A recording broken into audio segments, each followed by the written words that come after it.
ಕುಬೇರ ಅನ್ನೋ ಶಬ್ದದ ನಿರ್ವಚನ ನಾವು ಗಮನಿಸಬೇಕು. ಕುಬಿ ಆಚ್ಛಾದನೆ ಅಂತ ಧಾತುವಿನಿಂದ ಅದಕ್ಕೆ ನಿಷ್ಪತ್ತಿಯನ್ನ ಈಗಿನ ವ್ಯಾಕರಣದಲ್ಲಿ ಹೇಳ್ತಾರೆ.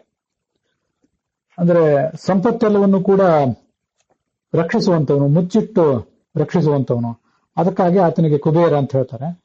ಆ ಕುಬಿ ಧಾತುವಿಗೆ ಮತ್ತೆ ಏರಕ್ ಅನ್ನುವಂಥ ಒಂದು ಪ್ರತ್ಯಯವನ್ನ ಈಗಿನ ವ್ಯಾಕರಣದಲ್ಲಿ ಹೇಳ್ತಾರೆ. ಆದ್ರೆ ಅಂಥ ಏರಕ್ ಇತ್ಯಾದಿ ಪ್ರತ್ಯಯಗಳನ್ನು ಹೇಳುವ ಬದಲು ಆಚಾರ್ಯರಿಗೆ ಸಮ್ಮತ ಆಗುವಂತೆ ಕುಂಭತಿ ಎಲ್ಲ ಐಶ್ವರ್ಯವನ್ನು ಕೂಡ ಆತ ಕಾಪಾಡ್ತಾನೆ, ಎಲ್ಲ ನಿಧಿಗಳನ್ನು ಕೂಡ ಕಾಪಾಡ್ತಾನೆ, ಮುಚ್ಚಿಟ್ಟು ಕಾಪಾಡ್ತಾನೆ.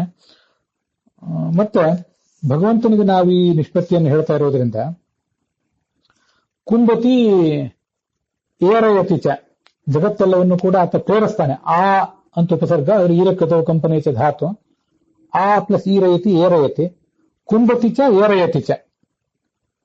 ಹೀಗೆ ಎಲ್ಲ ಜ್ಞಾನವೆಂಬ ಸಂಪತ್ತನ್ನ ಭಗವಂತ ಕಾಪಾಡ್ತಾನೆ, ಮತ್ತೆ ಜೀವರನ್ನ ಪ್ರೇರಿಸ್ತಾನೆ ಕೂಡ. ಹೀಗೆ ಆ ಭಗವಂತನನ್ನ ಕುಬೇರ ಎಂಬ ಶಬ್ದದಿಂದ ಹೇಳಬಹುದಾಗಿದೆ. ಕುಬೇರ ಶಬ್ದದ ನಿಷ್ಪತ್ತಿಯನ್ನು ನೋಡುವಾಗ ನನಗೆ ಒಂದು ಐತರೇಯ ಉಪನಿಷತ್ನಲ್ಲಿ ಸೂಚಿತವಾದಂತಹ ಒಂದು ಮಂತ್ರದ ನೆನಪಾಗ್ತದೆ. ಐತರೇಯ ಉಪನಿಷತ್ನಲ್ಲಿ ಜೀವನೆಂದರೆ ಪರಮಾತ್ಮನಿಗೆ ಬಂಗಾರ ಅಂತ ವರ್ಣನೆ ಮಾಡುವಂತಹ ಒಂದು ಪ್ರಸಂಗ ಅದು.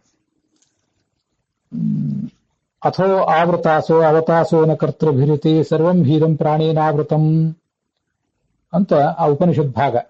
ಅಲ್ಲಿ ಒಂದು ಋಗ್ವೇದದ ವಾಕ್ಯ, ಅಪ್ರಕ್ಷಿತಂ ವಸು ಬಿಭರ್ಷಿ ಹಸ್ತಯೋ ರಷಾಯುಧಂ ಸಹಸ್ತನ್ವಿಶ್ರುತೋ ದಧೆ ಆವೃತಾಸೋ ಅವತಾಸೋನ ಕರ್ತೃಭಿಸ್ತನೂಷು ತೇ ಕ್ರತವ ಇಂದ್ರಭೂರಯ.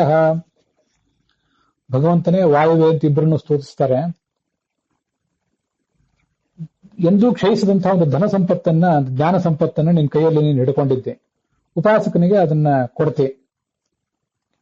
ಈ ಧನಿಕರಾದವರು, ಶ್ರೀಮಂತರಾದವರು ಭೂಮಿಯಲ್ಲಿ ರಂಧ್ರ ಮಾಡಿ ಇಲ್ಲೆಲ್ಲ ಅಲ್ಲಲ್ಲಿ ಪೆಗ್ಗು ತೋಡಿ ಆ ಭೂರಂಧ್ರಗಳಲ್ಲಿ ಧನ ಕನಕ ಇತ್ಯಾದಿಗಳನ್ನ ಇಟ್ಟು ಕಾಪಾಡ್ತಾರೆ. ಅದರಂತೆ ನೀನು ಕೂಡ ಅನಂತ ಜೀವರನ್ನು ನೀನು ಹೊಟ್ಟೆಯಲ್ಲಿ ಇಟ್ಟು ಕಾಪಾಡ್ತೆ. ಕುಂಭತೆ ಆ ಎಲ್ಲ ಜೀವರನ್ನು ತನ್ನ ಹೊಟ್ಟೆಯಲ್ಲಿ ಇಟ್ಕೊಂಡು ರಕ್ಷಿಸ್ತಾನೆ.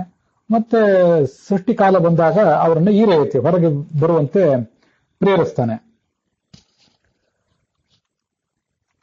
ಆವೃತಾಹ ಸರ್ವಜೀವಾಹಿ ಯಥೈವ ಕನಕಾವಟಾಹ ಆಚ್ಛಾದ್ಯಂತೆ ವಿತ್ತವದ್ಭಿ ತಾಭ್ಯಾಮೇವ ಚೇತನಾಹ. ಈ ದುಡ್ಡುಳ್ಳವರು, ವಿತ್ತವಂತರಾದವರು, ಕುಬೇರನನ್ನು ವಿತ್ತಪ ಅಂತ ಕೂಡ ಕರೀತಾರೆ. ವಿತ್ತಪ ಅನ್ನೋ ಶಬ್ದವನ್ನು ಆಚಾರ್ಯರು ಕಾಟಕ ಭಾಷೆಯಲ್ಲಿ ಪ್ರಯೋಗ ಮಾಡಿದ್ದಾರೆ. ಕುಬೇರ ಅನ್ನೋ ಶಬ್ದ ನನಗೆ ಇಲ್ಲಿ ಕಾಣಿಸಿಲ್ಲ. ಆ ಕುಬೇರ ದೇಹಾಭಿಮಾನಿ ಕೂಡ ಹೌದು. ದೇಹಾಭಿಮಾನಿ ವೈಶ್ರವಣ ಅಂತ ಹೇಳಿ ಭಾಗವತ ತಾತ್ಪರ್ಯದಲ್ಲಿ ಹೇಳ್ತಾರೆ. ಇಡೀ ದೇಹದ ಅಭಿಮಾನಿ ಅವನು, ಸಂಪತ್ತಿನ ಅಭಿಮಾನಿ ಕೂಡ. ಆ ಧನಿಕರಾದವರು ತಮ್ಮ ಸಂಪತ್ತನ್ನ ಒಂದು ಕಡೆ ಒಂದು ಹೊಂಡದಲ್ಲಿ, ಒಂದು ರಂಧ್ರದಲ್ಲಿ ಮುಚ್ಚಿಟ್ಟು ಹೇಗೆ ಕಾಯ್ತಾರೋ ಹಾಗೆ ಭಗವಂತ ಈ ಜೀವರನ್ನ ತನ್ನ ಶರೀರದೊಳಗೆ ಇಟ್ಟು ಕಾಪಾಡ್ತಾನೆ ಅಂತ ಹೀಗೊಂದು ಅರ್ಥ.